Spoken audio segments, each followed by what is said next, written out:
ఇగోండి ఇవేంటి అనుకుంటున్నారా? నిమ్మకాయలండి. మా ఊర్లో వచ్చేసి కొనడాకైతే ఒక్క నిమ్మకాయ కూడా కొట్టు దగ్గర దొరకదు. ఇదిగోండి రీల్ చేసుకుందామని ఇలా తోటలోకి వచ్చాను కదా, వాళ్ళేమో నిమ్మకాయలు కోసేసుకొని ఇక్కడ తొడయాలు కొట్టేశారు. కొట్టేసి సంచుల్లోకి వేసుకెళ్ళిపోయారు. మచ్చపడిన కాయ పండుకాయ ఇక్కడ వదిలేస్తారు. అవి ఎవరైనా తీసుకోవచ్చు.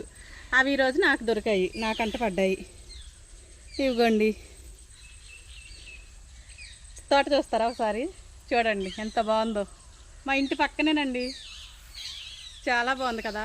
కానీ నేను ఎప్పుడూ రీల్స్ చేయడానికి రాలేదు. ఈరోజు ఏదో మా వారిని బతులాడంగా తీసుకొచ్చారు. అదిగోండి నిమ్మ తోట చూసారు ఎంత ఉందో. ఇలా చూడండి, ఇది కూడా నిమ్మ తోటే.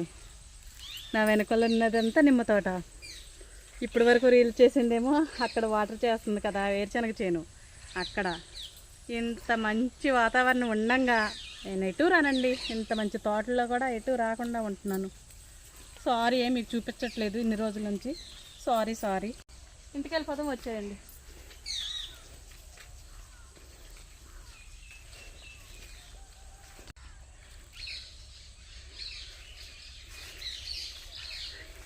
అసలు మా ఇంటి పక్కన ఇంత మంచి తోటలు ఉన్నాయి. ఈ విషయం మీకు చెప్పట్లేదు, మీకు చూపించట్లేదు అబ్బా. నేను ఇంత దగ్గర కానీ నేను రాను, నాకు అంత బద్ధకం.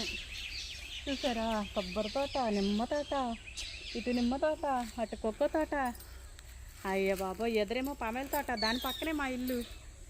చూసారా, అదిగో పామేల తోట పక్కనే కనిపిస్తుంది చూడండి మా ఇల్లు. అదిగోండి ఆ చివరుంది. వచ్చేయండి, వెళ్దాం.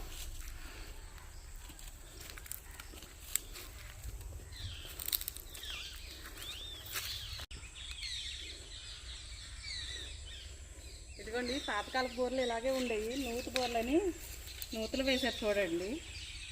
అంటే చేలో ఎక్కడ పడితే అక్కడ మోటార్ వేసుకోవడానికి వీలైన వాళ్ళు ఇలాగా నేల నూతులు అయితే మోటార్ వేస్తారు. ఇది కూడా అదే. ఇంకోండి స్విచ్ అయితే ఇక్కడ పెట్టారు. వాళ్ళకి కావాల్సినప్పుడు అయితే మోటార్ వేస్తారు. చూడొచ్చు మనం కూడా.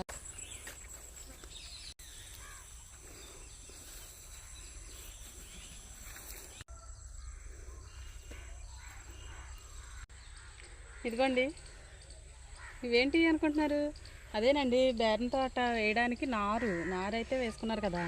అది ఎక్కడో కాదు, మా ఇంటి పక్కనే. మీరు చూస్తున్నారుగా, ఐడియా ఉందా? నేను వెళ్ళి